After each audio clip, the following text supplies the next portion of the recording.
Muchas gracias. Muy buenas tardes. A nombre del Instituto Nacional de Antropología e Historia, les damos la más cordial de las bienvenidas a esta emisión de la Cátedra Federico Sescos, un proyecto que nace en 2019 en el Centro INA Zacatecas en el marco del 80 aniversario de la fundación de nuestra institución, con el objetivo de dar a conocer al público en general el trabajo que desarrolla nuestra institución en el estado de Zacatecas, pues en materia de lo que son sus actividades sustantivas, como la investigación, la protección, la conservación y la difusión del patrimonio cultural. Una cátedra que se llama así en honor a este destacado personaje a nivel nacional en ámbito de la conservación del patrimonio cultural, don Federico Sescos Leyen, que además fue el primer director del Centro INA Zacatecas, más que director, fue el primer representante, incluso honorario, del INA en Zacatecas, según su currículum, desde 1941. Él, contó con este nombramiento como representante y a partir de ahí, pues realizó una labor muy importante en la conservación del patrimonio cultural de Zacatecas, obviamente de la ciudad capital, con el rescate de una gran cantidad de monumentos históricos, pero también hizo una gran cantidad de acciones para proteger las zonas arqueológicas en el estado.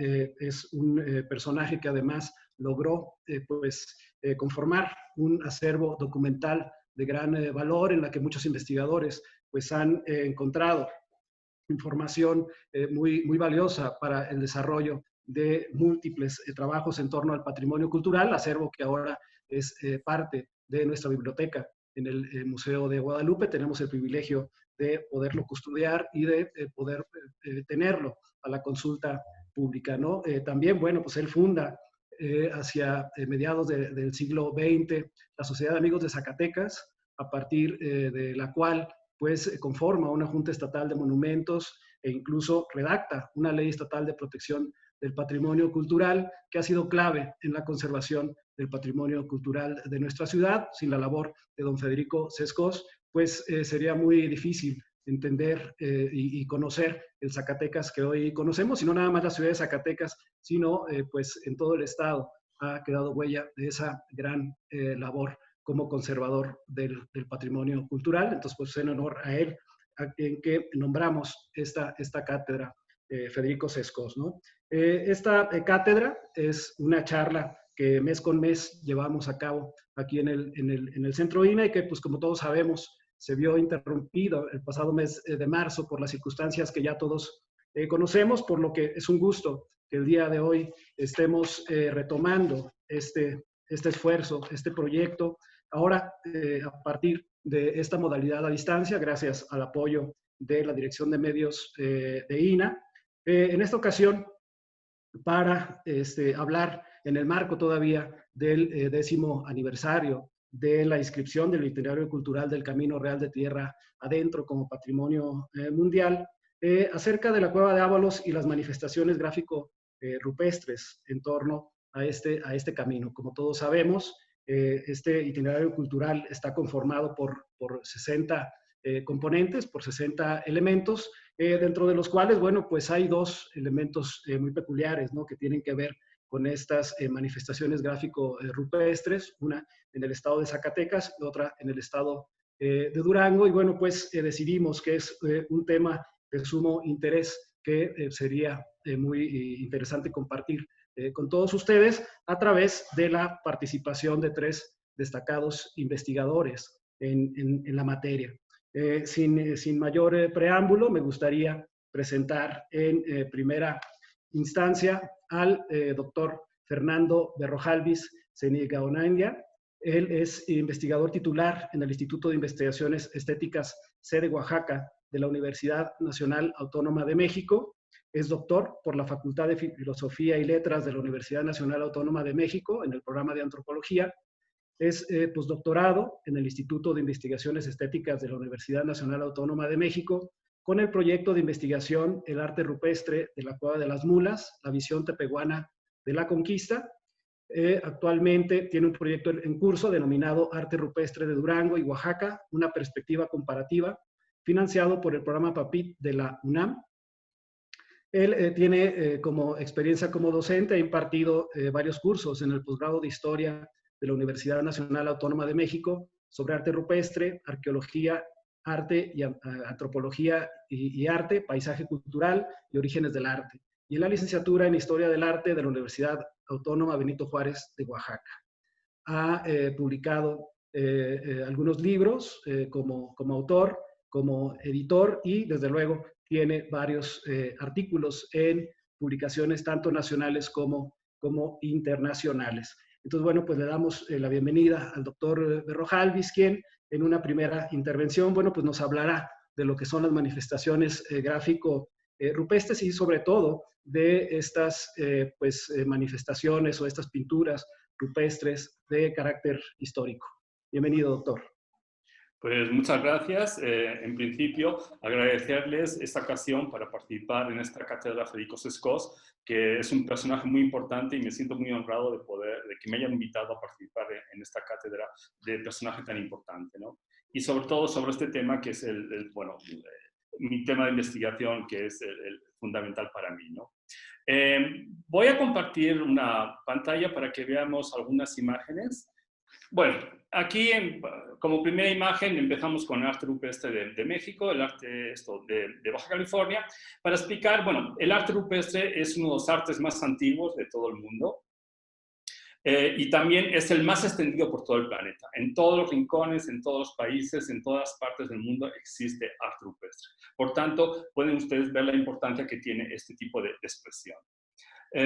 También es muy importante este arte rupestre para saber, conocer cómo fue la evolución de la mente humana. Es uno de los indicadores más importantes para saber desde cuándo existe el pensamiento simbólico. Anteriormente se pensaba que el Homo sapiens sapiens era el iniciador del arte rupestre y este arte rupestre demostraba que nuestra especie era la que empezó y desde cuándo más o menos tuvo este pensamiento simbólico. Actualmente las investigaciones ya están orientadas o indicando que la especie anterior a nuestra, el Homo neandertal, quizás también pudo tener pensamiento simbólico y pudo crear también arte rupestre. En total, es un conocimiento muy importante que nos da este arte para también saber cómo fue la evolución humana y desde cuándo el hombre o antecesores del hombre pueden tener este pensamiento simbólico, este pensamiento estético, ¿no? Voy pasando imágenes de varias partes del mundo. Digamos que es un tipo de arte diferente que tiene un valor único. Este arte está en relación íntima con el paisaje. Es lo que caracteriza sobre todo este tipo de arte, que lo diferencia de todos los demás tipos de arte, es la relación íntima con el paisaje. Se realiza como resultado de una interacción, de una experiencia singular entre los hombres y el entorno que habitan y sienten. Se crea un paisaje cultural a la vez que se vive, se experimenta el mismo y se configura una explicación de su vida, de la vida del hombre en ese entorno. En el proceso de creación de estas expresiones se interactúa con las características de cada espacio, con el tipo de soporte, de roca, con la textura de la pared, con accidentes, microtopografías, con las condiciones ambientales, con los matices de luz, con todo lo que es la experiencia de estar en ese lugar, ¿no? Y decir también que es un arte único, como vemos en esta imagen, es una imagen de Google, para que veamos esta imagen, y aquí tenemos la imagen desde el nivel de tierra, para que veamos que también es un arte único y que las dimensiones de este arte no son comparables a otros artes. Tiene unas dimensiones que son únicas para crear figuras en todos los tipos de artes, ¿no? También decir, bueno, aquí tenemos otra ejemplo de este tipo de arte y de lo que le llaman los geoglifos, y que en este caso en Sudamérica, y para que podamos ver la gran riqueza, variedad y dimensiones que no son comparables a otros artes. También lo interesante de este arte es que está en todos los nichos o ecosistemas del planeta. Tenemos desde el desierto, y continuamos con este tipo de arte, tenemos aquí en Nayarit, por ejemplo, una zona de selva tropical, y tenemos esos grabados sobre las piedras que nos indican este arte rupestre, y que actualmente también sigue siendo revitalizado o utilizado por comunidades indígenas actuales. O tenemos en páramos, como aquí en Nuevo México, en este ejemplo, en grandes llanuras, en espacios muy abiertos, o tenemos incluso al borde del mar, como en este caso, que es el sitio de las Labradas en Sinaloa. Entonces, para mostrarles a ustedes que es un tipo, que este arte se encuentra en todos los ecosistemas que existen en el planeta, en todas partes del mundo. Y también decir, hablando de este arte, que quizás hay un prejuicio de que se ha dicho que el arte rupestre, y sobre todo se cree en México, que corresponde más bien al norte del país y que corresponde a sociedades cazador-recolectoras. Pero lo que hay que explicar es que este arte se dio en todos tipos de sociedades, desde las sociedades cazador-recolectoras, las más antiguas, hasta desde los olmecas, desde las sociedades teotihuacanas, hasta los mexicas, los mayas, los zapotecos. Entonces, todas estas sociedades, ya sean agrícolas, ya sean cazadores-recolectores, ya sean sedentarias, ya sean que tengan una complejidad, un urbanismo, con un sistema de escritura, todas las sociedades, además de todas estas otras expresiones artísticas como pintura mural, como orfebrería o como puede ser cerámica polícroma, además también realizaron arte rupestre. Entonces hay que un poco evitar ese prejuicio de decir que nada más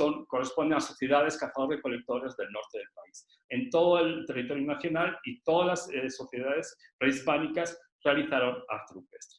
Ahora, ¿qué se entiende por arte rupestre histórico? O más bien, bajo mi punto de vista, yo llamaría más bien un arte rupestre más bien colonial. Porque si hablamos de histórico, es un poco como decir que las sociedades prehispánicas no tuvieron historia o no tuvieron escritura, porque normalmente la diferencia quizás en sociedades históricas o no históricas, las que tienen escritura y las que no tienen escritura, pero sabemos que hay sociedades prehispánicas que tuvieron escritura, que tuvieron sistemas de memoria, de cuenta larga, de grandes tradiciones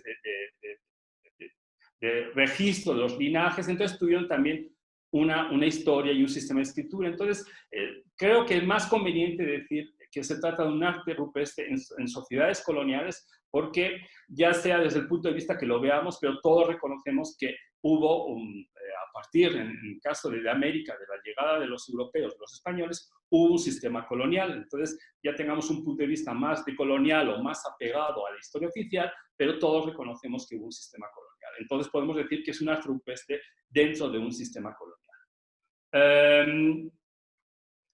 Y también es interesante este término de colonial porque nos permite también compararlo con otros tipos de arte colonial que se dieron en otras partes del mundo, como puede ser en Sudáfrica, como puede ser en Australia, ya que en estas partes también hubo un expansionismo europeo y normalmente se estudia este arte que se produjo, fue resultado de esta conexión, de este choque entre las culturas autóctonas de Australia, de América o de África con las sociedades colonialistas europeas. No hay que olvidar también, no obstante, hay que decir que siempre el arte rupestre también, de todas partes del mundo, es un arte rupestre que siempre hubo contactos entre diferentes sociedades. Digamos que no es nuevo que este arte rupestre, digamos, colonial, que es producto del contacto con los europeos. En otras sociedades, incluso las prehispánicas, cuando hubo el expansionismo mexica, por ejemplo, otras sociedades quizás hicieron un arte que estaba, digamos, contestando a esa invasión mexica, o en los incas en Sudamérica, o en los Andes, por ejemplo, pudo haber arte también que estaba contestando a esa invasión inca en ese momento. Pero digamos que como fenómeno mundial y que lo que más se está estudiando y lo que más se entiende actualmente es esta respuesta de estas sociedades al expansionismo europeo. Y bueno, voy a mostrar estas algunas imágenes. Estas son en Coahuila también, de este arte rupestre que se ha llamado histórico o colonial, ¿no? Y estas obras de arte o esas manifestaciones son realizadas en procesos de contacto, de conquista, de colonización, y son una fuente de información privilegiada para conocer a estos grupos que fueron relegados a un papel secundario en la historia tradicional. Están realizadas dentro de tradiciones plásticas propias y retoman elementos de las recién llegadas culturas. y las integran de diferente modo a su propio discurso y a su propia tradición visual, ¿no? Pero lo importante es que este arte lo hacen por su propia voluntad, por sus propias necesidades, debido a sus propios procesos sociales y culturales. No se realiza por indicación de los grupos invasores o los que dominan el sistema colonial, ni bajo su supervisión o dirección o control, sino ni siquiera en un ámbito espacial cultural que es propio de los conquistadores. Al contrario, estas expresiones rupestres fueron más bien por estas gentes, por los conquistadores, consideradas como idolatrías y se trató de destruirlas. Entonces son expresiones que están hechas por voluntad de estas propias de estas sociedades que fueron colonizadas, ¿no? Y fueron hechas dentro de su propio paisaje cultural.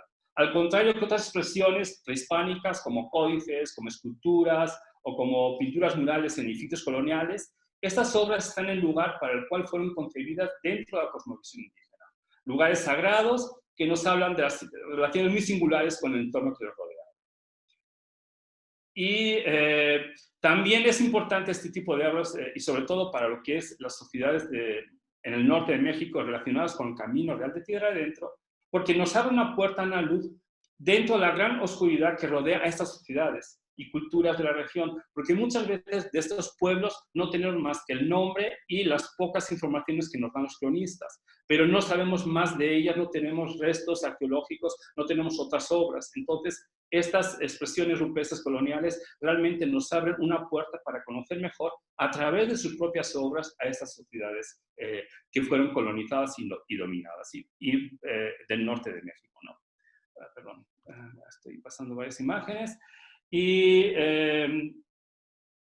pues se puede decir que es una fuente de información inigualable para conocer estas sociedades y dentro de ese proceso de conquista qué aspectos les llamaban más la atención y cuáles rechazaban, cómo estaban entendidos los nuevos elementos culturales, los nuevos simbolismos, los nuevos dioses, o cómo los estaban insertando dentro de su cultura, ¿no?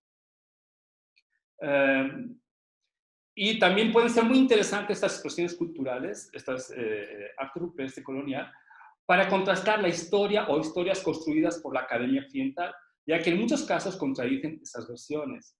Entonces, creo que ayudan a completar, matizar y enriquecer nuestra comprensión de historia de esos tiempos, ¿no? Entonces, ofrece una visión de los olvidados de este fenómeno histórico, el otro lado de la moneda, y presenta cómo estos pueblos no son pasivos, sino activos, realizan sus propios desarrollos culturales ante estos acontecimientos, crearon estrategias ante el choque de culturas y muchas veces estrategias de resistencia cultural. Entonces, es un poco, digamos, como una manera general, un poco presentación de qué tipo de expresión estamos hablando, de qué es el arte rupestre, y en concreto este arte rupestre histórico colonial, cuál es la importancia y cuál es el valor que tenemos y por eso por qué estamos estudiando y dando el valor a este tipo de arte rupestre.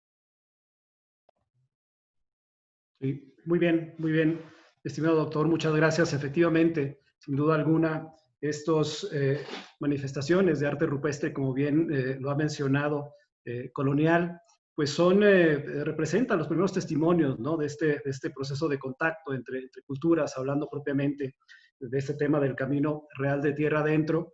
Y bueno, pues tienen una valía muy importante, ¿no? Por lo que usted nos acaba de comentar, fue pues sin duda alguna esta representación de los grupos nativos que se da en sus propias técnicas, pero además en estos sitios que pues tuvieron o seguramente tendrían algún simbolismo muy importante, incluso de carácter sagrado en algunas ocasiones, y que se mantienen hasta nuestros días precisamente en el mismo lugar en el que fueron concebidos, ¿no? Eso creo que les da un valor histórico, cultural muy importante. Y bueno, pues como lo comentaba previamente, el itinerario cultural del Camino Real de Tierra Adentro pues considera dos sitios de estas características dentro de los 60 elementos que lo componen, la cueva de las Mulas en el estado de Durango y la cueva de Ábalos en el estado de Zacatecas, de lo cual me gustaría pues pedirle al arqueólogo, al maestro Carlos Alberto Torreblanca Padilla, que nos ampliara un poco más la información o que nos hablara respecto a la cueva de Ábalos en Zacatecas. El arqueólogo Carlos Alberto Torreblanca Padilla, es licenciado en Arqueología por la Escuela Nacional de Antropología e Historia de Lina, es maestro en Humanidades, área de Historia por la Unidad Académica de la Historia de la Universidad Autónoma de Zacatecas. Él obtuvo un diplomado también en Museografía por el Instituto Nacional de Bellas Artes y el Instituto Zacatecano de Cultura. Ha trabajado en distintos proyectos arqueológicos a nivel nacional e internacional. Ha llevado a cabo exploraciones arqueológicas en Durango, Zacatecas, San Luis Potosí, Jalisco, Guerrero y Guanajuato. Y pues ha publicado diversos libros y artículos en revistas de carácter científico y de divulgación.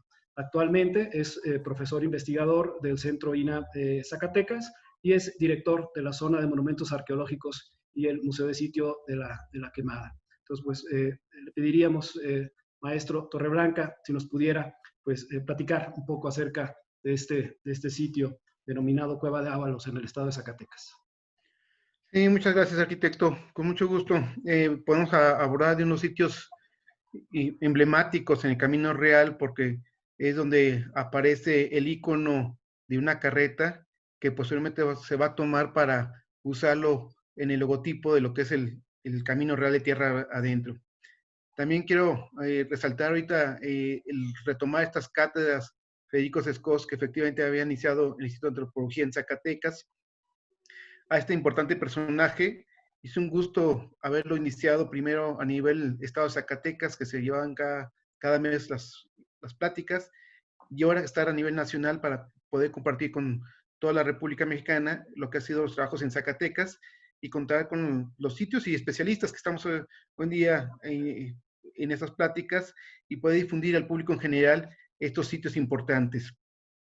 Me voy a permitir hacer una presentación de lo que es la Cueva de Ábalos, para que vayan viendo lo que es este importante sitio, que lo tenemos ubicado básicamente en lo que es en el estado de Zacatecas, en el municipio de Ojo Caliente, ¿sí?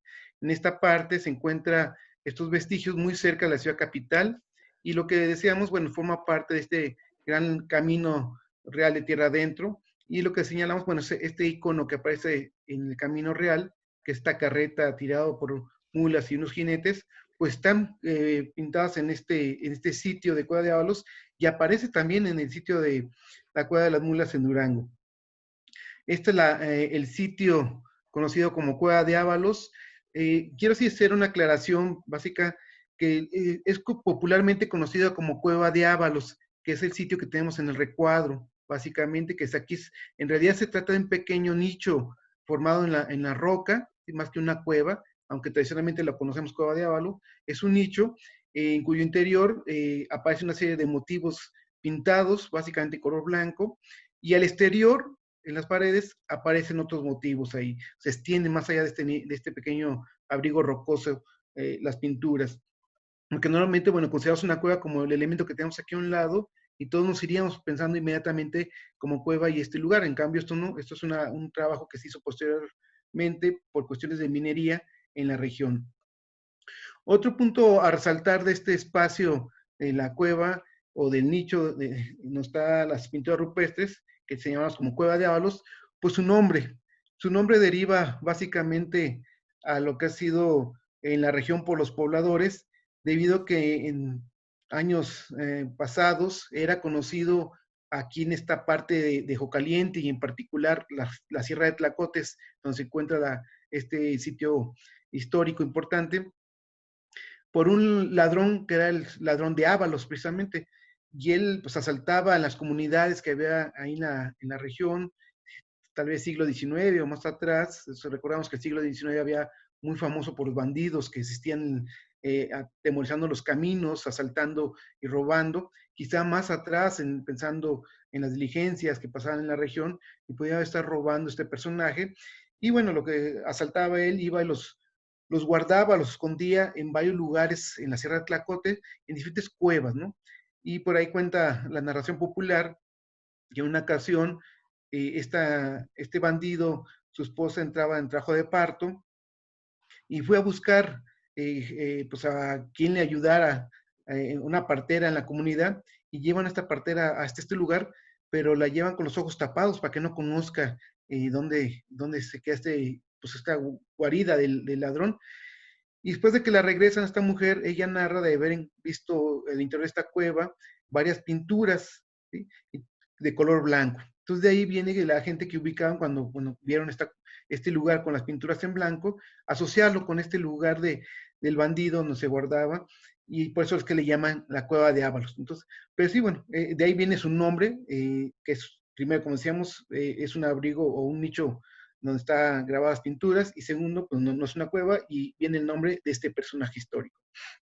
Pero ¿qué es lo que vemos en el interior de este lugar? Que sí es muy interesante, que está muy cercana a la asociación hacia lo que es el Camino Real. Ahí cerca está el tramo que conocemos aquí de Camino Real, Ojo Caliente a Zacatecas, y en particular los restos de lo que sería el Camino de Palmillas, ¿sí? Aquí estaba muy cerca el presidio de Palmillas, que se encontraba ahí.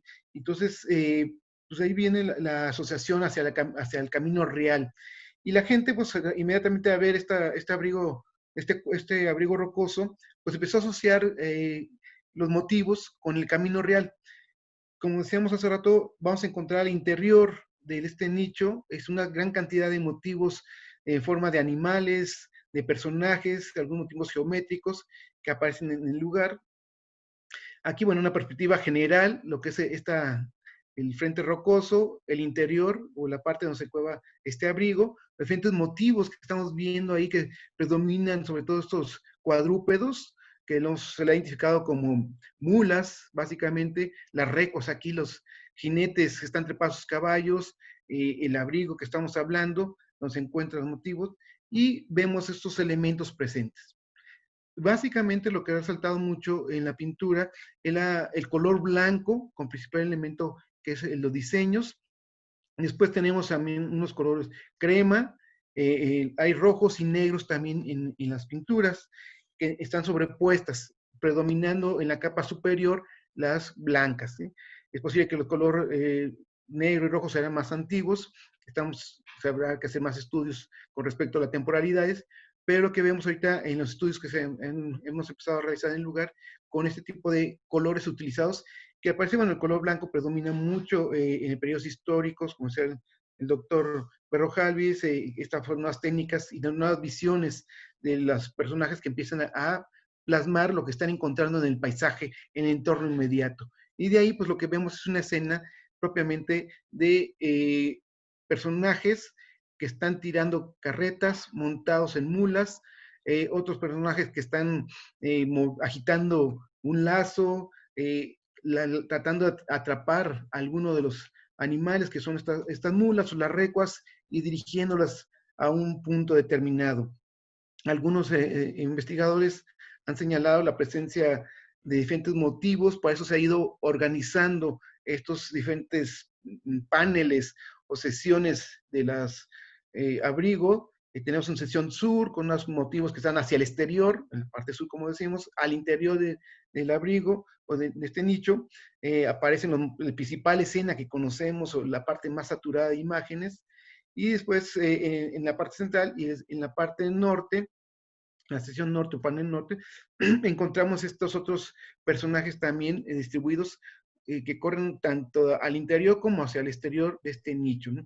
Que eso, bueno, ya nos llama la atención en cuanto a cómo fue la presentación de la escena narrativa que quisieron plasmar aquí en el pasado.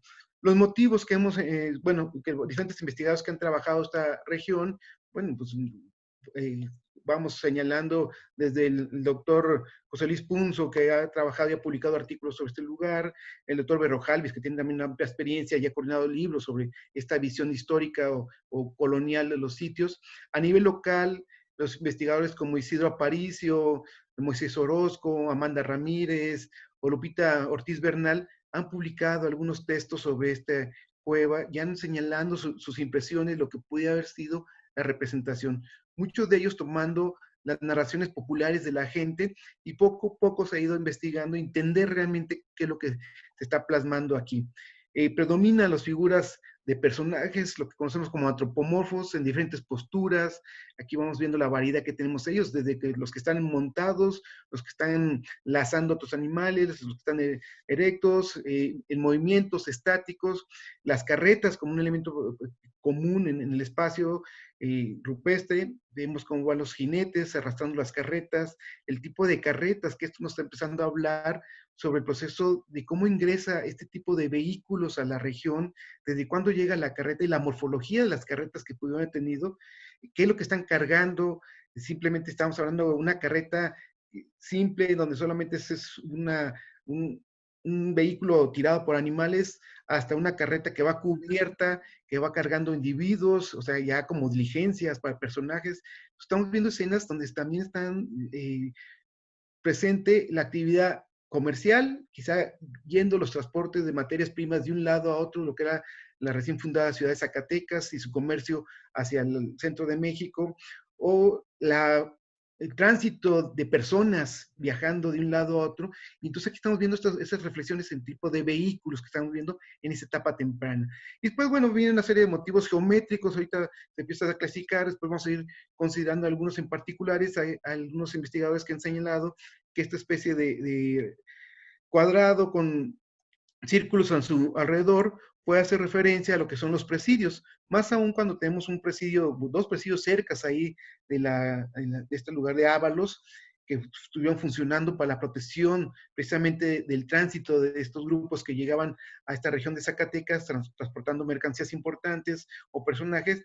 Y bueno, era una época que también fue muy difícil el proceso de la conquista de estos territorios con la población local, es decir, con grupos chichimecas, en la gran familia que conocemos, y en particular con los zacatecos y huachichiles, que eran los que vivían en esta región. Entonces, en estos primeros años de la conquista es cuando tenemos esos movimientos fuertes y de poblaciones externa europea que está llegando, de población nativas que vivían en esta región, que están presentes, y vamos a ver entonces quiénes son que están reflejando ese movimiento y plasmando estas pinturas.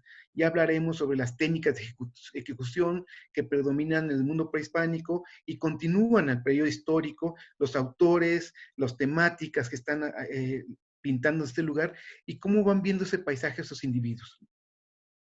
Vamos a ver entonces estos elementos que aparecen como nuevos, que decíamos en un momento dado, puesto que tenemos personajes, hablamos individuos, algunos con sombreros, montados, cambia el ritmo que veníamos viendo en el mundo prehispánico con su tipo de representación de individuos con penachos, ahora cambian a sombreros, aparecen elementos nuevos como las cruces, las mulas, animales que llegan de Europa a América, y después vamos a encontrar esos atributos como cruces que están presentes en los lugares, y esa es como la temática que estamos encontrando. Vemos especie como de aves que están ahí presentes en el interior de esta cueva.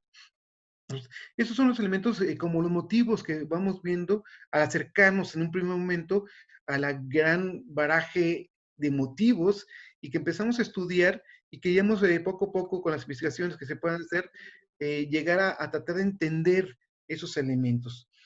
¿Qué es lo que vemos en un momento dado en este lugar, esta cueva? Bueno, ya dijimos, una escena dedicada a la ganadería, ¿sí? Estamos viendo las recuas, tratando de controlar ese ganado, el movimiento quizá de estos ganados, ya hablábamos también las carretas, otro tema, bueno, va a ser el movimiento de poblaciones, el tránsito de las gentes, el comercio, pensar que pudiera haber transportado esas carretas de un lugar a otro, sabiendo que, bueno, Zacatecas, lo que venía la gente, primero pues era la plata, en primer momento del camino real y tierra adentro, pues se conoció como el Camino de la Plata, ¿no? Porque era el camino que llegaba de la Ciudad de México a Zacatecas, las minas de plata que empezaron a florecer, a dar esta gran riqueza, y sobre todo, pues a mover gente que llegó a Zacatecas a poblarla. Entonces empezó a ver esos caminos, un camino obviamente equipado, preparado para el tránsito, y que bueno, esos elementos los vamos a ver registrados en sus espacios rupestres.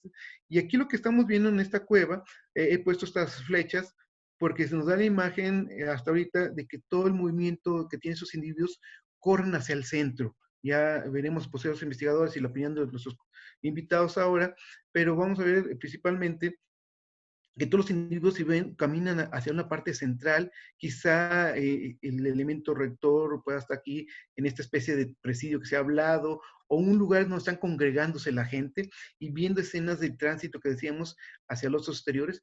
Y después veremos momentos de transiciones o sobreposiciones de pinturas que puedan llegarse a detectar en este lugar.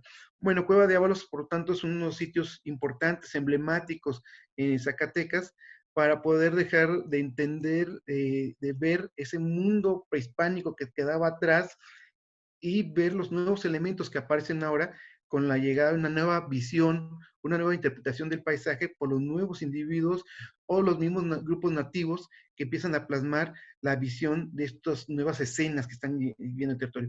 Esto es Cueva de Ábalos, un sitio que está hasta ahorita conocido por tipo de motivos plasmados a este periodo histórico o a este periodo colonial, como decía el doctor Berrojalbiz, de la llegada de los europeos, y que ha quedado como un testimonio precisamente de este periodo histórico que ha sido retomado en los estudios rupestres en general para entender otra historia del periodo prehispánico al periodo histórico y entender ahora las nuevas visiones y lo que ha sido el rescate del Camino Real Tierra Adentro y su patrimonio histórico, arqueológico y cultural. Entonces, esto es lo que nos representa en Cueva de Ábalos hoy en día.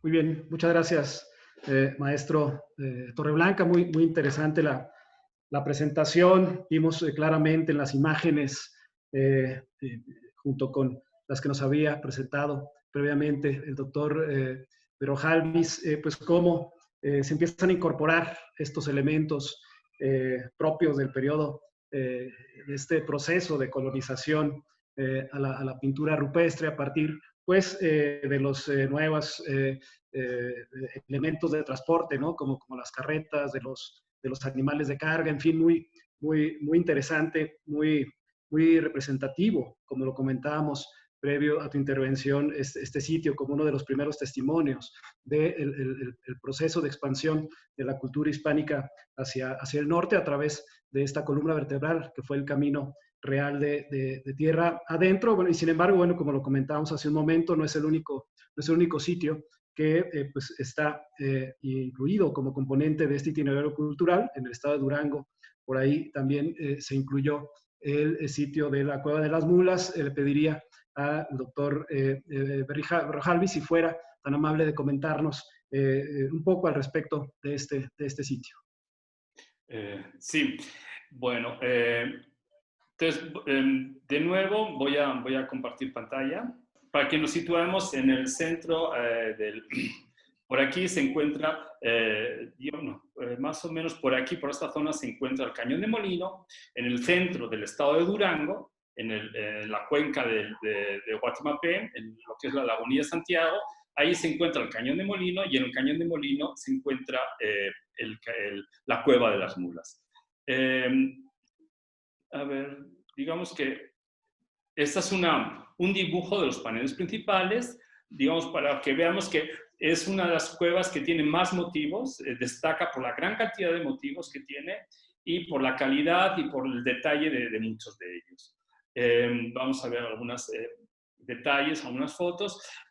También destaca por el tamaño de los motivos, porque es bastante pequeño, entre 5 y 10 centímetros, a veces algunos tienen 15 centímetros, pero digamos destaca sobre todo también por el tamaño pequeño de los motivos. Todos están pintados en negro, en la técnica de tinta plana. Aquí podemos ver algunas imágenes y destaca esta cueva por que tiene varios paneles en donde se desarrollan escenas yuxtapuestas de varias temáticas, hay algunas temáticas que están relacionadas más bien con elementos que pudieran atribuirse a la tradición propia de los tepehuanes, y hay otras temáticas que están más bien cómo ellos estaban viendo el nuevo sistema, el nuevo orden, los nuevos elementos, el nuevo mundo que está llegando a través de los europeos y los españoles. Entonces, tenemos algunas imágenes, como en este caso, de algunos animales emblemáticos para los tepehuanes, que también es un motivo bastante común en muchos arte rupestre del norte de México, pero también es el zopilote, es un animal muy, dentro de lo que era la antigua tradición de los tepehuanes, un animal bastante emblemático. También tenemos el coyote. Entonces, hay algunas referencias bastante claras a tradiciones propias de los tepehuanes, y luego tenemos esas escenas que son más bien relacionadas con luchas y con indumentaria, con personajes que tienen indumentaria y armas españolas, ¿no? Desde los pantalones, el sombrero, el que lleva como una especie de pistola, espadas, etcétera, etcétera. Son elementos que más corresponden a la llegada de los nuevos conquistadores, ¿no? Entonces tenemos temáticas relacionadas con más bien elementos religiosos o animales o emblemas relacionados con la cultura tradicional tepehuana, y luego tenemos temáticas más relacionadas con lo que sería lo que están llegando a través de la nueva cultura, que sería, bueno, en este caso también una recua de mulas dirigida por unos jinetes armados con picas, que estaría relacionado con convoyes, con expediciones militares o expediciones más bien comerciales. También tenemos lo que es elementos, escenas que están relacionadas con la cría y con el dominio de los équidos, caballos, mulas o burros, donde están también como entrenándolos o como llevándolos con una cuerda. Entonces es como de ganadería o de cría de estos cuadrúpedos. También tenemos algunas escenas que son de lucha y conflicto, como hemos visto antes. Entonces, hay varias temáticas que corresponden a ese nuevo mundo que está llegando y cómo es la visión de los tepehuanes de ese mundo que está llegando. También esto, volviendo a la primera imagen, tenemos varios paneles. Podemos como dentro de toda esta obra general, hay por cuestiones de la microtopografía y por cuestiones de dónde aparecen y desaparecen motivos, hemos podido seccionar o separar varios paneles. Pues algunos paneles están más de acuerdo con temáticas que están relacionadas con la ideología y con el sistema de pensamiento y con la tradición tepehuana, y hay otros paneles que están más relacionados con las luchas, conflictos a través de la llegada de los españoles, todo lo que es aquí, por ejemplo, todo relacionado con la cría y el dominio de los équidos, o puede ser aquí las caravanas comerciales. Entonces, es como todo un despliegue de varios elementos y de varias escenas, y lo que parece que todo está relacionado, todo se hizo en un momento. No hay como intervenciones en diferentes momentos o con temas que están rompiendo o con tipo de motivos que no tienen nada que ver el tipo de expresiones o la forma de representar esos motivos que sean diferentes, sino todo parece que tiene una unidad. Entonces parece que todo responde a un discurso, a una unidad del discurso, de lo que quería encontrar, y que se pintó más o menos al mismo tiempo, y todo responde a una unidad en el discurso, ¿no? Lo interesante también es que, aunque retoma elementos de la figuración y de los armas, indumentaria, animales de los europeos, no exactamente tiene el sistema de narración, la plasmación de la narración no es exactamente como sería en una pintura o una expresión artística europea, sino aquí las diferentes escenas se justaponen unas con otras. Y además lo que vemos aquí, sobre todo quiero mostrarles esta imagen por estas imágenes en rojo, porque vemos que esta parte de abajo son elementos que tienen un tamaño mucho mayor que el resto de las imágenes. Son motivos que tienen un tamaño mucho mayor. Y en el análisis que yo realicé, esos motivos están relacionados con los mitos de origen de los tepehuanes, que se ha podido recopilar desde el siglo XVI, pero más bien en la tradición etnológica y antropológica del siglo XIX y siglo XX. Entonces, yo he podido asociarlos con mitos de origen, con diversos mitos de los tepehuanes, y son personajes que aparecen en esos mitos en los primeros tiempos, en los tiempos antes de ser la humanidad como era ahora, en los tiempos del origen, y son estos especies de gigantes o personajes mucho mayores que se relacionan o que comen a niños, que secuestran a niños, a personas mayores. Entonces, lo interesante, para acabar, lo que quiero comentar es que la distribución de los motivos no es una distribución lineal, como una secuencia lineal que obedecería a una manera de contar occidental lineal que sigue más o menos al sistema de escritura occidental, que sería una sucesión lineal. Sino aquí está, digamos que, plasmado según la forma de entender el sistema simbólico o sus mitos, los tepehuanes. Entonces, esos personajes que corresponden a la época más antigua y que también se relacionan con ámbitos del inframundo que están bajo la tierra, se representan como ellos lo creen en la parte de abajo y la parte más inferior.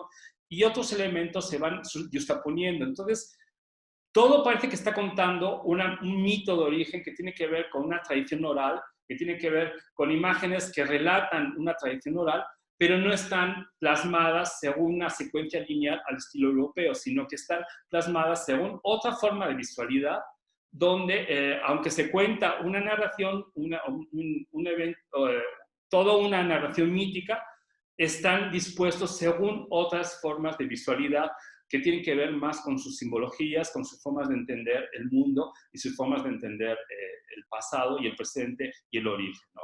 Entonces, digamos, es una cueva que toda la expresión, toda la obra de la cueva es muy compleja y es muy interesante para conocer lo poco que no conocemos mucho de los tepehuanes, aunque por suerte los tepehuanes tenemos algo de arqueología, pero de otros grupos como zacatecos, como irritilas, laguneros, tobosos, seconzos, no tenemos nada de arqueología. Entonces, para esos grupos este tipo de arte es esencial. Y en este caso también para los tepehuanes, donde tenemos muy pocos elementos, a través de esta obra podemos adentrarnos en la simbología, en cómo estaban pensando, lo nuevo que estaba sucediendo y cómo estaban tratando de integrar en sus mitologías, en sus sistemas simbólicos, tratando de integrar a sus tradiciones orales estos nuevos elementos que están llegando y cómo integrarlos y cómo dar una explicación del mundo.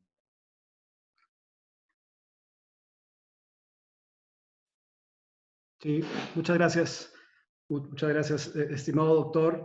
Y efectivamente, ¿no? Nos queda muy claro después de su participación en esta intervención, pues el gran valor testimonial de estos sitios. No nada más en este caso, pues representando, ¿no? esta etapa del proceso de colonización, sino como bien lo comentaba hace un momento, como una gran puerta, ¿no? Para poder conocer a estas culturas de las que poco se sabe. Entonces, nos ha quedado muy claro el gran valor que tienen estos sitios. Y bueno, pues seguramente por ello, pues no podían haber quedado al margen, ¿no? de este itinerario cultural del Camino Real de Tierra Adentro, que, bueno, pues tenemos ahora la fortuna de contar en esta ocasión con el arqueólogo José Luis Punzo Díaz, que él, bueno, pues fue el responsable precisamente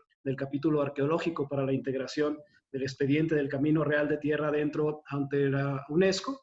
Entonces, bueno, pues pediríamos al arqueólogo José Luis Punzo Díaz que nos pudiera platicar un poquito acerca de este proceso, acerca de pues, cómo fue que finalmente se consideró que pudieran estos dos sitios formar parte del itinerario cultural del Camino Real de Tierra Adentro, sin antes, bueno, pues mencionarles que el arqueólogo José Luis Punzo Díaz es egresado de la Escuela Nacional de Antropología e Historia de la Ciudad de México, es maestro en Ciencias y Humanidades con terminación en Historia por la Universidad Juárez del Estado de Durango, es doctor en Arqueología por la ENA y es miembro del Sistema Nacional de Investigadores Nivel 1.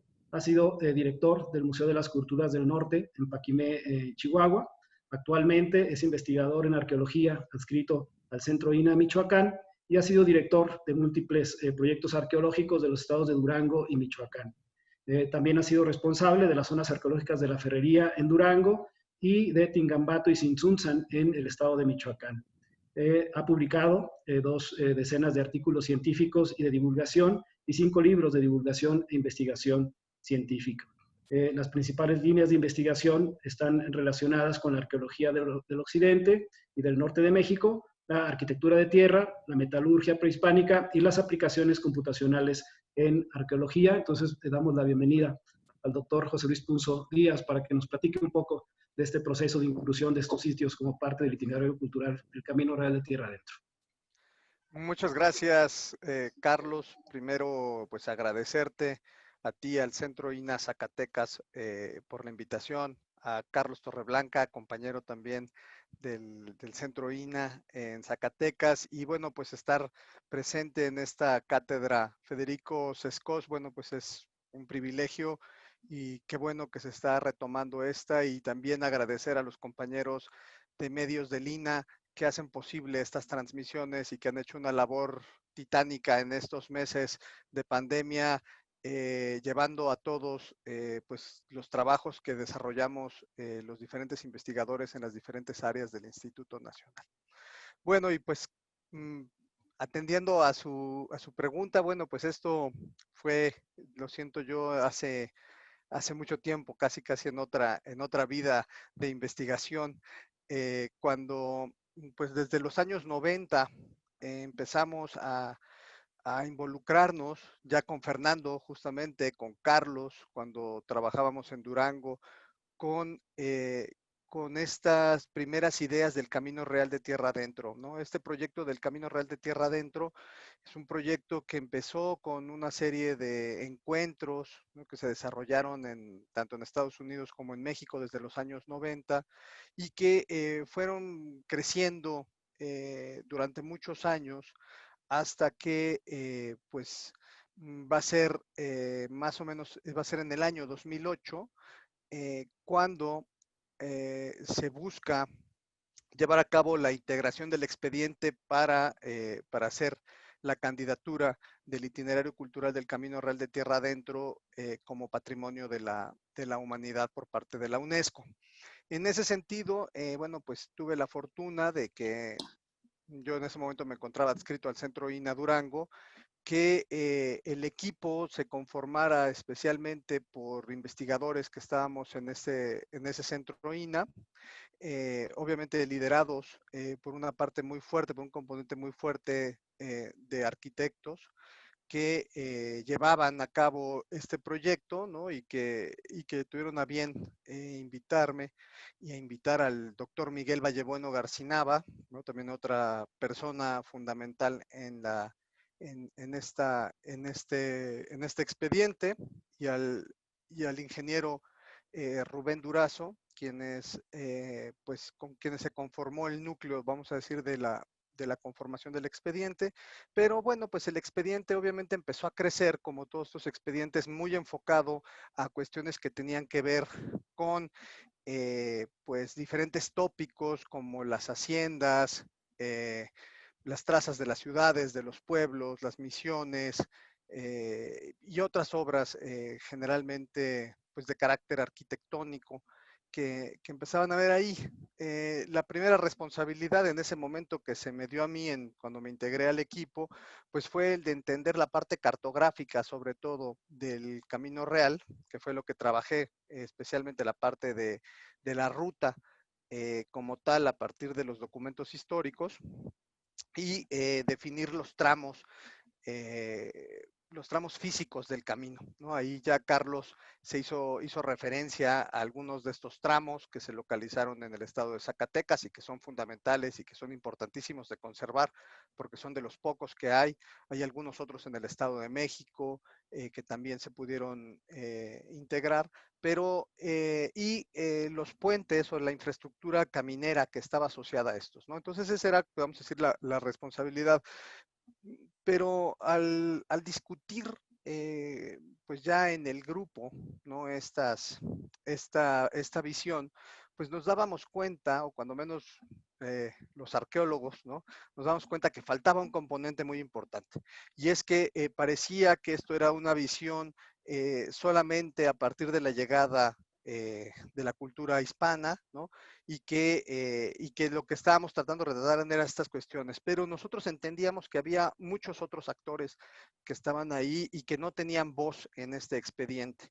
Y así fue que intentamos darle voz a esta primera visión indígena del Camino Real de Tierra Adentro, y esto muy inspirado completamente en los trabajos del doctor Berrojalvis, quien ya había llevado a cabo una primera investigación sobre el sitio de la Cueva de las Mulas, antes de llevar esta investigación mucho más profunda que hizo en su postdoctorado en el Instituto de Investigaciones Estéticas, sino más cuando trabajábamos en Durango juntos.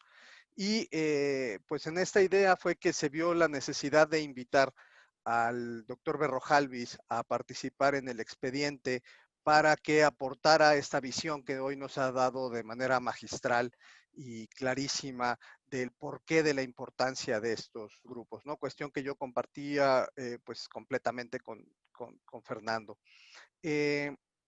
Así fue que se hizo esta parte, pero veíamos que la Cueva de las Mulas era un solo ejemplo y queríamos pues tener más ejemplos de esto.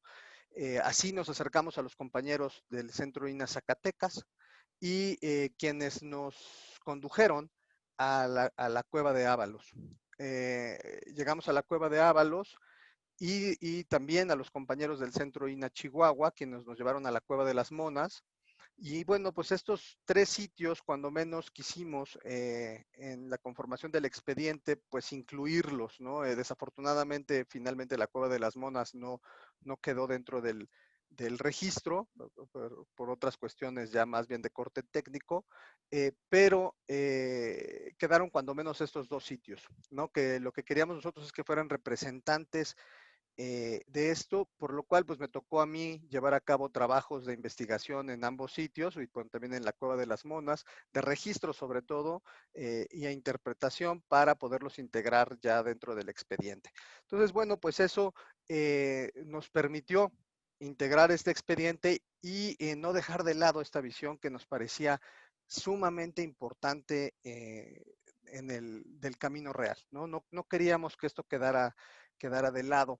Esto pues pasó por allá, les digo, por estos años 2008, 2009 y en el año 2009, ya entregado el expediente ante la UNESCO, tuvimos la visita de los especialistas para la verificación de los sitios y me tocó a mí llevar justamente al doctor Dan Marriott, quien fue el especialista a la Cueva de Ábalos, quien de verdad cuando estábamos frente a estos paneles que son maravillosos y que Carlos ahorita nos hizo un recuento muy detallado de estos, pues realmente yo creo que fueron uno de los puntos fundamentales para lograr la declaratoria. Yo recuerdo haber platicado con estas personas y les parecía impresionante poder ver esta riqueza en el arte. ¿Por qué? Porque era darle voz a las personas que no tenían voz en el camino real, ¿no? Era el que se pudieran expresar estas identidades complejas que se veían en el camino real, que no era una identidad hispana versus una identidad indígena, sino eran una multietnicidad que se veía en este panel, ¿no? Carlos nos lo comentó, el panel de Ábalos es impresionante, ¿no? Porque podemos ver por un lado estas imágenes, ¿no? Que perfectamente confluyen hacia este centro, pero podemos ver gente con atuendos a la usanza española, con estos sombreros, probablemente estos soldados de cuera, ¿no? De los presidios tan importantes durante la colonia. Que estuvieron ahí, que además fueron los precursores justamente de la ranchería y de la vaquería en todo el norte de México, ¿no? Ellos fueron los primeros vaqueros en toda la región, ¿no? Y tenemos ejemplos de estos en todo el norte, hasta la península de Baja California, pero que iban no solamente ellos, sino también dentro de estos paneles, por ejemplo, veíamos personajes que estaban dentro de ese mismo grupo de gente, pero con tocados de corte indígena, ¿no? Esto, ¿qué nos decía? Bueno, pues que no solamente venían los españoles como un grupo homogéneo, sino también venían estos indígenas aliados con ellos, ¿no? Estos tlaxcaltecas, estos michoacanos, ¿no? Tonaltecos, que venían avanzando con ellos y que también se incluían en esto, ¿no? Entonces, este tipo de paneles me parece a mí que lo más importante es que tenían o tienen estas representaciones del otro,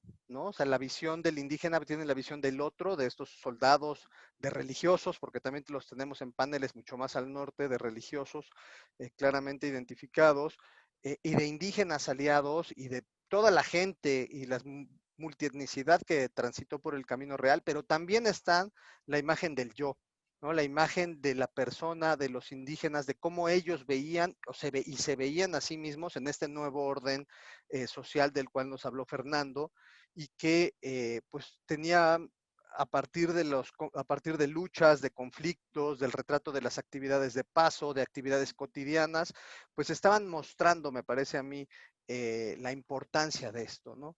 Esta voz, ¿no? De estos grupos que no tenían esta posición de poder, ¿no? En una relación completamente asimétrica en la colonia, donde sabemos los que estudiamos historia que las fuentes pues las escriben los vencedores, ¿no? Y que normalmente la arqueología y en este caso el arte rupestre pues nos permite tener acercamientos muy diferentes y poder contrastar y darle voz a la gente que no la tiene, ¿no? Como dijo Fernando, eso es algo muy importante.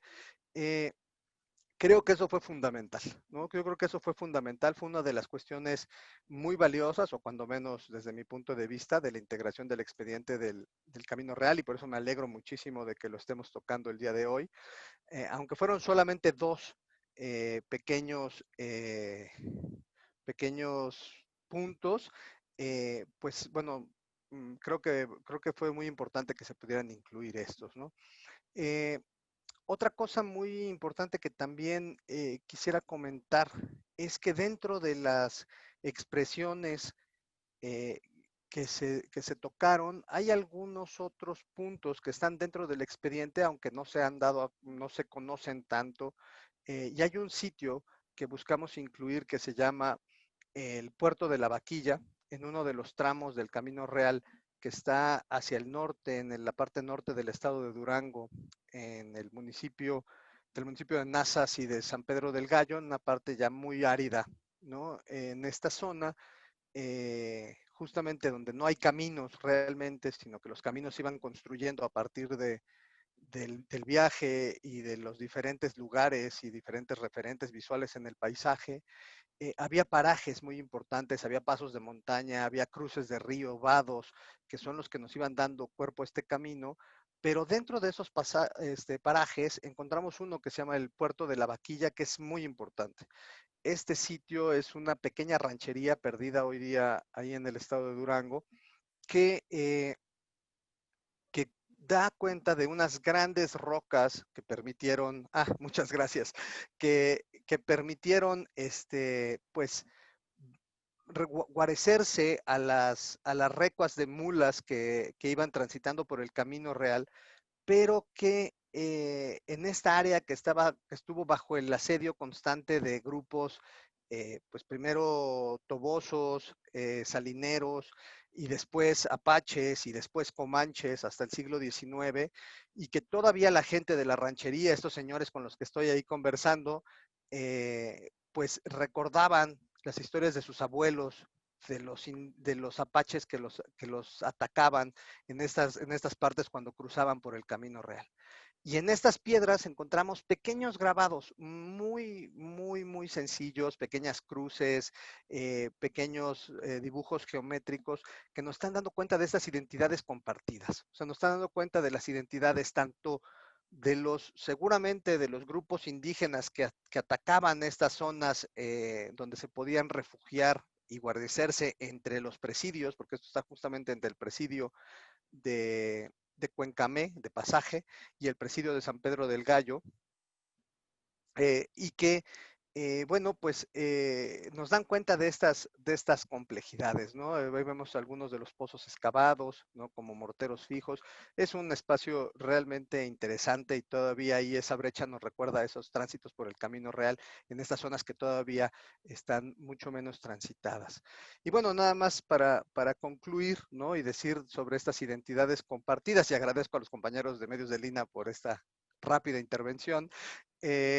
Y es que pues las pinturas y grabados rupestres coloniales con este tipo de escenas están a lo largo de todo el camino. Todos los estados incluidos dentro de la declaratoria tienen vestigios de este tipo. O sea, hablar de la cueva de Ábalos, hablar de la cueva de las Mulas, son dos ejemplos de una gran cantidad de estos que se tienen en los estados de Querétaro, Guanajuato, Zacatecas, Durango, Chihuahua y hasta los estados hoy día de la Unión Americana, de Texas, Nuevo México, y en Arizona tenemos unos ejemplos maravillosos, ¿no?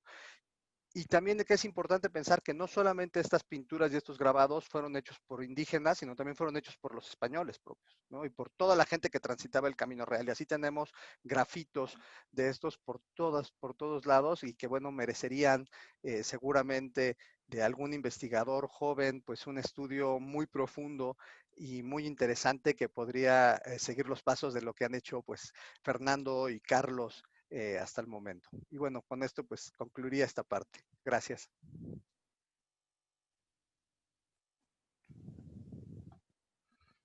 Muchas gracias, estimado José Luis. Gracias por, pues, por este recuento tan detallado, ¿no? De cómo fue el proceso que, como bien lo mencionas, parece que fue hace mucho tiempo, pues de cómo estos sitios finalmente y con toda justicia fueron considerados como, pues como elementos que no podían faltar, sino todos los que existen en estos 11 estados que comparten o que compartimos este itinerario cultural. Bueno, pues sí, al menos dos sitios representativos que, como bien lo han mencionado, tanto tú como el doctor Berrojalbiz, pues dan voz a los que pues generalmente pues no la tienen, ¿no? Creo que fue un acierto el haber incluido estos sitios, pero no hubiera sido posible sin el trabajo que tanto tú como el trabajo que, como bien lo comentas, había desarrollado el doctor Berrojalbiz, pues previamente, pues no hubiera sido posible, ¿no? Entonces, pues muchas gracias a ambos por compartirnos esta información, esta experiencia, pues que sin duda alguna le da el merecido reconocimiento como parte de este itinerario cultural que pues la UNESCO finalmente en 2010 inscribió dentro de la lista del Patrimonio Mundial. Pero bueno, pues como todos sabemos, los sitios que forman parte de esta prestigiada lista del Patrimonio Mundial, pues no nada más es la distinción, sino es la responsabilidad que tenemos los estados parte del Comité del Patrimonio Mundial, de la Convención más bien del Patrimonio Mundial, en pues conservarlos, ¿no? A partir de esta inscripción, de pues generar todas las acciones encaminadas a su investigación, a su protección, a su conservación, para que pues se garantice que estas características de valor universal excepcional que la UNESCO reconoce en estos sitios puedan ser debidamente conservados. En torno a este tema, yo les pediría que hiciéramos finalmente una reflexión en torno pues, a cuáles son los principales retos, cuáles son las perspectivas en torno a estos sitios en cuanto a lo que mencionábamos, ¿no? Su investigación, su protección, su conservación, su divulgación, dado que pues, son sitios que por sus características, por sus emplazamientos, pues de repente también suelen ser frágiles a una serie de elementos que en algún momento pudieran atentar contra su permanencia. Y también, como ha quedado claro, pues son sitios que todavía, como lo mencionabas al final de tu intervención, José Luis, pues tienen una gran información que pues, es susceptible de ser investigada por futuros estudiosos del tema, ¿no? Entonces me parece, si están de acuerdo, que pudiéramos hacer una reflexión final en torno a estos retos y a esta visión que pues, se tiene en torno al futuro de estos sitios. No sé, doctor Berrojalbiz, si pudiéramos tener en primera instancia su opinión al respecto.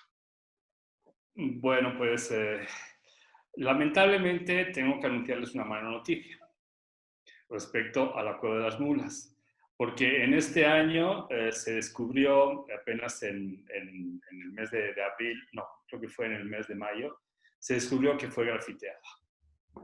Entonces, digamos, necesitamos hacer yo exhorto a las autoridades del INAH, exhorto a las autoridades también estatales, también del Estado de Durango, tenemos que hacer un esfuerzo mucho mayor, porque son obras fundamentales, son obras de una gran importancia, una gran relevancia, es los únicos restos que quedan de muchas poblaciones, de los únicos testimonios que tenemos de estas poblaciones, y lamentablemente, digamos que no hay el cuidado que se debía de tener, no hay, digamos que sí, otros monumentos como son las catedrales, como son, digamos, las haciendas o como son las iglesias, las misiones, se les da más importancia, son más visibles. Estos elementos también son igual de importantes. Entonces necesitamos como...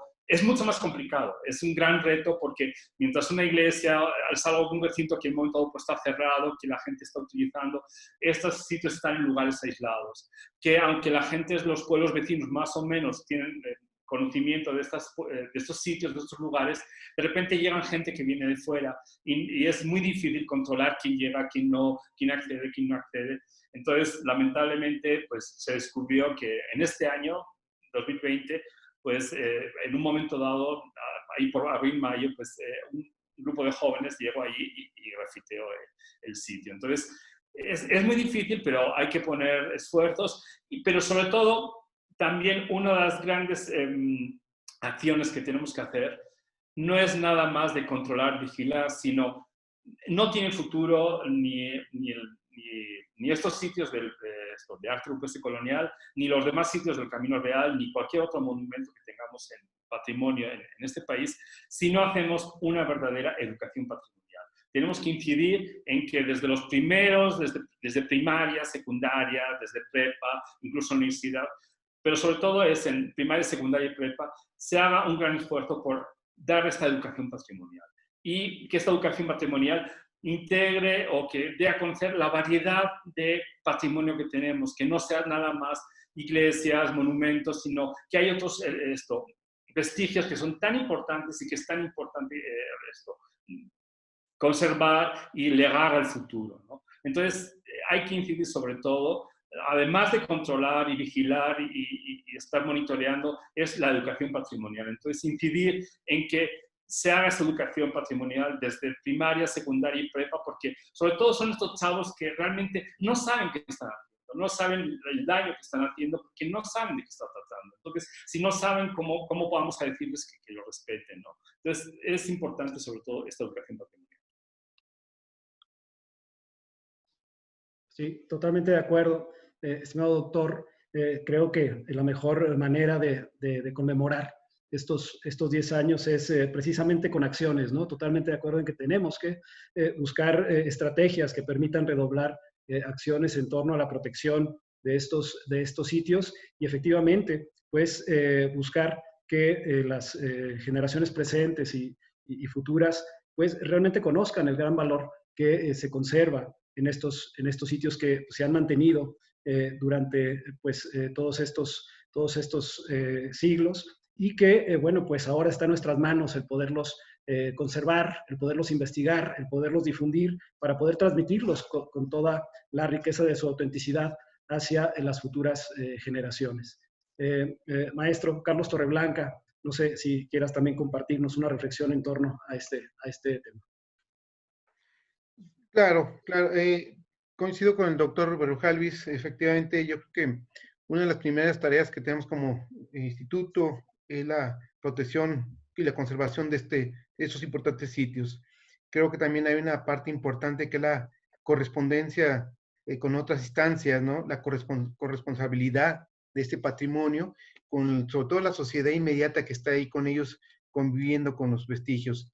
En caso de nosotros de Zacatecas, hemos reflexionado mucho, lo sabes, arquitecto, en lo que ha sido esta importancia de preservar los sitios declarados como patrimonio cultural en Zacatecas propiamente y cómo se encuentra su estado. Y nosotros en particular en Cueva de Ábalos, ya desde tiempo atrás empezábamos en la preocupación de conservar y proteger este sitio. Y aquí, bueno, señalar que tuvimos la fortuna de contactar con los compañeros de la Coordinación Nacional de Conservación y Protección, del Patrimonio Cultural del Instituto Nacional de Antropología. Empezamos a tener acercamientos con ellos y ver, evaluar o hacer un diagnóstico de estado de conservación en que se encuentran los vestigios de Cueva de Ábalos. Si me permiten, rápidamente les muestro esto. Pues vino los compañeros de la Coordinación Nacional de Conservación y empezamos a hacer los primeros estudios por rescatar y conservar este importante vestigio antes de investigar, y todo el proceso que se ha venido realizando. Pues ya estuvimos ahí presentes, se hicieron pruebas de salinidad, se hicieron las mediciones de temperaturas, mediciones de viento, indicaciones de colores. Eso le damos gracias a ellos, pues un gran grupo muy importante, sobre todo coordinado por una gran amiga y experta que admiro mucho, que es a la maestra Sandra Cruz. Ella estuvo con su equipo, que es el especialista en el arte rupestre en el país para la conservación. Aparte de ser restauradora y arqueóloga, pues es la que está encargada de este proyecto nacional de conservación de los sitios rupestres. Ya hicimos la atención de este sitio, vimos esos elementos que están afectando al lugar, ambientales básicamente, ya ahorita lo señalaba un momento del doctor Berrojalvis, estos factores antrópicos, donde la sociedad está interviniendo, y también están los factores ambientales, ¿no? Esos son sitios expuestos a la naturaleza y que estar presente con ellos. Pues vemos desde los insectos, ahí nidos que existen en el lugar. Si se fueron fijando en las diapositivas que estuvimos presentando, desprendimiento del soporte pétreo que está quedándose ya también ahí. Esto que señala el doctor, el vandalismo, pues también la Cueva de Ábalos hemos tenido, no directamente sobre las pinturas, pero sí ahí en alrededor del todo, hay grafitis, bueno, rayas aquí directamente con eventos cortantes, ahí, exfoliaciones, erosión eólica, varios factores que han ido afectando estos sitios, y afortunadamente ya la Coordinación Nacional de Protección, de Conservación de los sitios, del patrimonio cultural, perdón, ha tenido este diagnóstico de deterioros que ya lo tenemos concluido, ¿sí? Estamos en la siguiente fase de ver la forma de poder intervenir el sitio y conservarlo. Pero es muy importante, como decía ahorita el doctor Berrojalvis, y ya me todo lo ha señalado también el doctor José Luis Punzo, esta parte de la sociedad, cómo se integra, ¿no? ¿Qué es la visión que tenemos? Primero, la sociedad que vive alrededor de estos sitios y cómo lo están viendo ellos como patrimonio importante de su entorno inmediato, de su paisaje cultural contemporáneo de ellos, y qué factores tienen para entenderlo y protegerlo, porque nosotros podemos hacer todo este trabajo de conservación de los sitios, pero si esta gente no lo pueden conservar inmediatamente en la sociedad, instancias como son el municipio, inmediatamente como autoridad, las autoridades ejidales que están ahí, la comunidad, el entorno, que pues debemos hacer toda una mancuerna con ellos y poder preservar los vestigios. Y con ello pasar después de la preservación, pues todas las campañas de conocimiento, difusión de ellos, su relevancia como testimonio del pasado y qué nos permite hoy en día conocer ese pasado, entender el proceso de la humanidad, cómo ha enfrentado ciertas experiencias de vida y nos ha dejado esas experiencias plasmadas en estos abrigos rocosos, o lo que la arqueología hace básicamente, esa función social de entender cómo el ser humano ha resuelto problemas que se ha encontrado, y a través de la arqueología podemos entender esas problemáticas. Hoy en día, bueno, esa forma de expresión hay que conservar, hay que difundirla con la gente que lo conozca bien, y después empezar a ver otros mecanismos, o sea, toda la parte técnica, la parte legal de los espacios, tenemos que hacer eso. Y bueno, eso en la materia de lo que es la conservación y que hemos logrado hacer gracias al equipo de la maestra Sandra Cruz. Pero también la otra parte del acercamiento que hemos tenido un poco con el municipio que está ahí en Ojo Caliente, ver cómo se integran.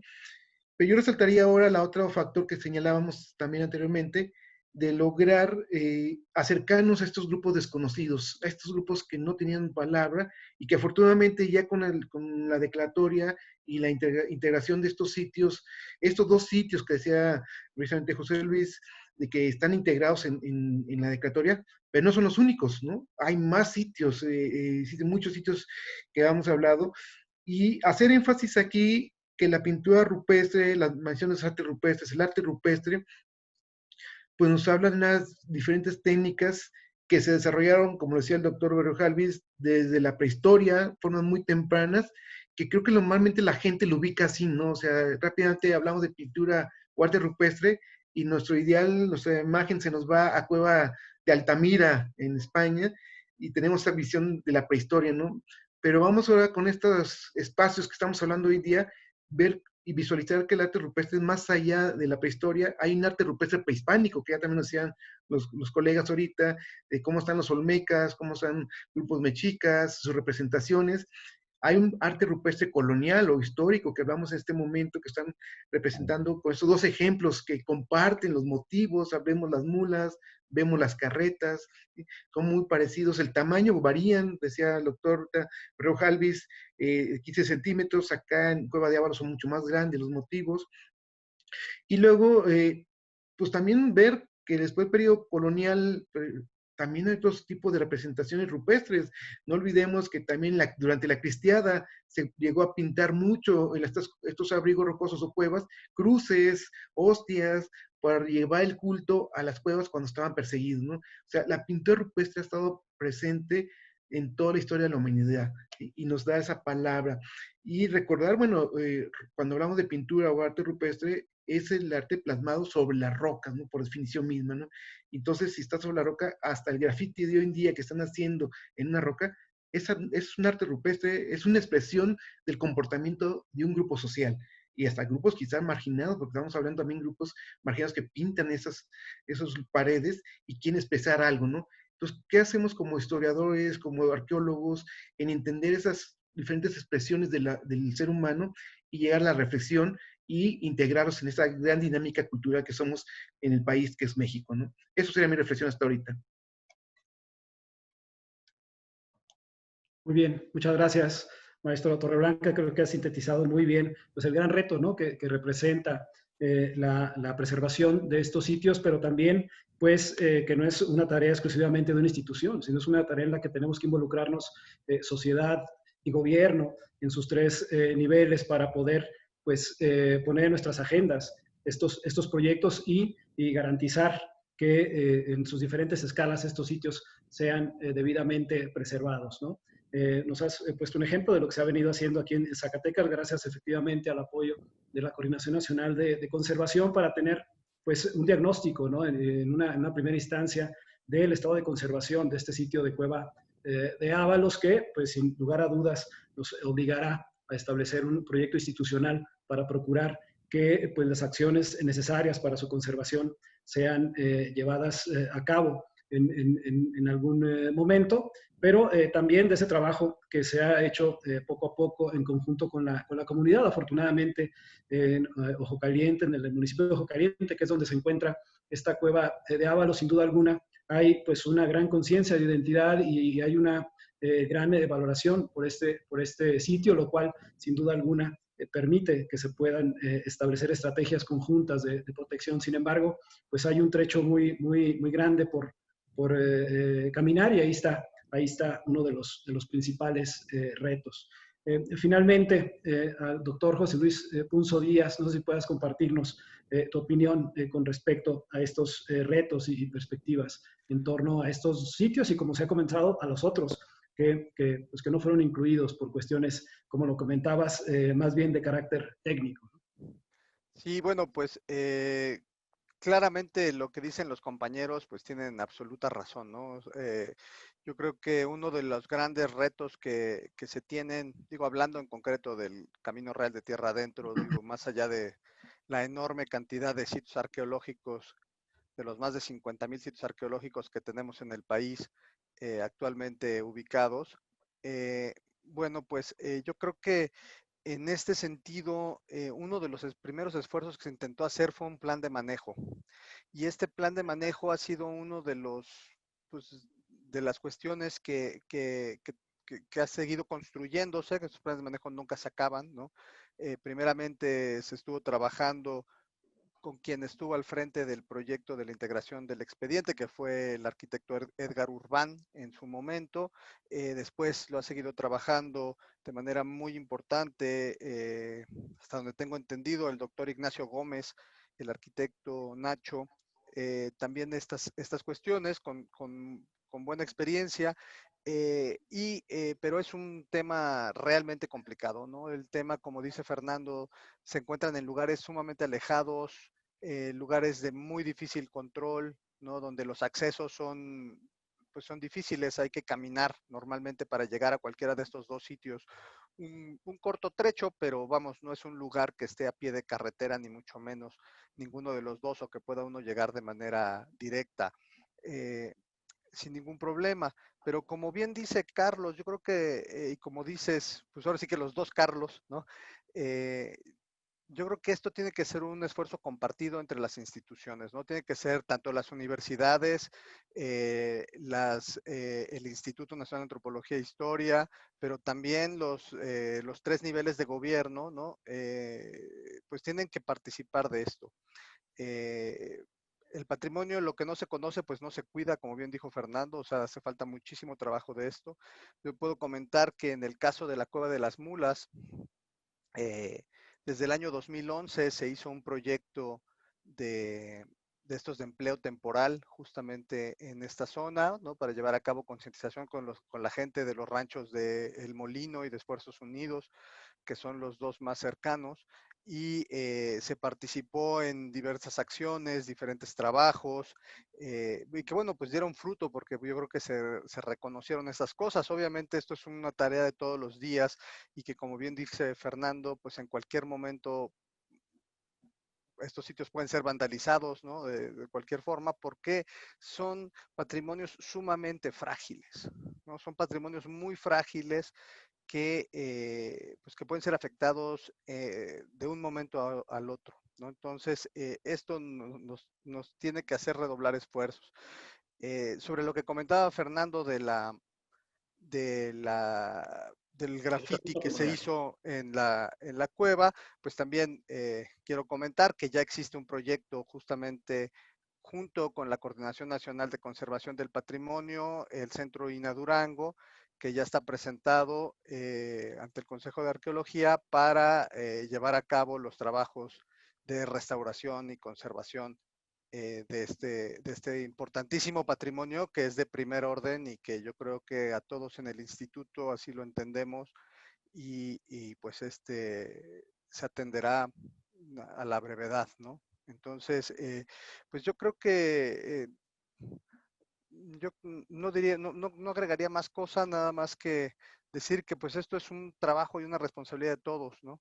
Recuerdo justamente cuando estábamos analizando en los talleres que hicimos para llevar a cabo el plan de manejo, uno de los principales problemas, pues como bien dijo Fernando, pues las iglesias, que si bien sufren robos, como sabemos, las haciendas, etcétera, pues tenían cierta forma de vigilancia, pues estos sitios de arte rupestre estaban muy afuera, pero los tramos del camino era aún más difícil, porque son grandes extensiones en lugares donde ya no, que están fuera del tránsito, ¿no? Entonces, yo creo que el reto del plan de manejo del Camino Real es uno de las grandes tareas que tenemos que seguir trabajando, ¿no? No que no se ha hecho, sino seguir trabajando en él, y tratar de llegar a poder conservar este importantísimo patrimonio y este itinerario cultural tan amplio que tenemos bajo nuestro resguardo.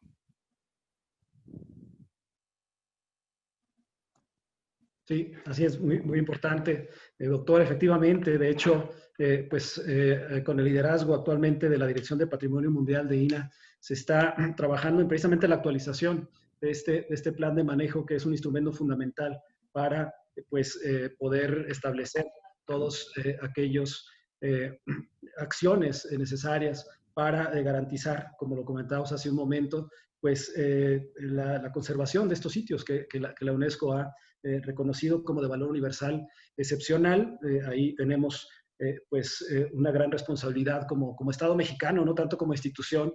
Volvemos a lo mismo, el compromiso es del Estado mexicano, y bueno, pues el Estado mexicano lo conformamos todos, y sin lugar a dudas este instrumento pues es o será de gran valía una vez que esté actualizado. Pues no me queda más que agradecer a todos y cada uno de los ponentes que esta tarde, pues de manera magistral, nos han compartido sus conocimientos en torno a este tema. Doctor Fernando Berrojalbiz, muchas gracias por su magnífica charla y amena charla de esta tarde. doctor José Luis. Gracias a ustedes por invitarme. Gracias, doctor. Doctor José Luis Punzo Díaz, pues muchas gracias también por habernos compartido todo ese conocimiento, toda esa experiencia, también, como siempre, de una manera tan amena como son siempre tus charlas. Muchas gracias por haber aceptado la invitación. No, gracias a ti por la invitación y me da muchísimo gusto retomar esta parte del Camino Real que para mí fue una etapa muy, muy buena de mi vida académica y que me da mucho gusto que se retome. Muchas gracias. Y bueno, finalmente, el maestro Carlos Alberto Torreblanca Padilla, muchas gracias, arqueólogo, por tu participación, tu extraordinaria presentación en torno a la cueva de Ábalos y por estar liderando aquí en el Centro INA pues, los esfuerzos para poder tomar este proyecto ya como un proyecto institucional para garantizar la preservación de este importante y emblemático sitio, como bien lo comentaste. Muchas gracias, Carlos.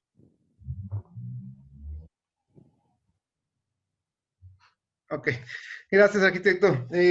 Ha sido realmente un gusto estar aquí y presentar este ejemplo de la cueva de Ábalos y hablar la pintura rupestre de estos periodos. También un privilegio de estar con grandes y admirados compañeros y amigos de trabajo de muchos años. Nos conocimos hace tiempo en Durango, trabajamos juntos los tres, y estar otra vez reunidos aquí siempre es un gusto de verlos a ustedes.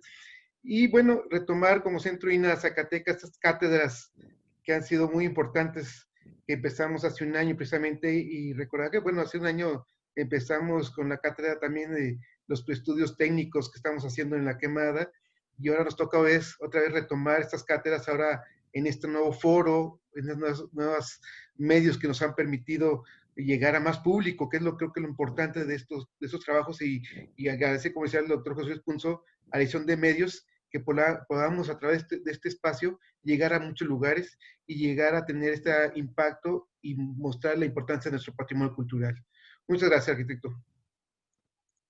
Así es, muchas gracias. Efectivamente, creo que no habría mejor manera de iniciar esta nueva etapa en lo que es la Cátedra Federico Sescos, ahora pues con la posibilidad de llegar a público en todo México y más allá de nuestras fronteras a través de estas plataformas digitales. Creo que pues fue un panel de lujo para poder retomar estas charlas y desde luego, bueno, pues agradecer a nombre del Instituto Nacional de Antropología e Historia, a nombre de INA TV, a todos aquellos que nos acompañaron durante esta charla de esta tarde. Invitarlos a la siguiente cátedra Federico Sescos el próximo mes de noviembre y bueno, pues agradecer a todos su atención. Gracias y muy buenas tardes.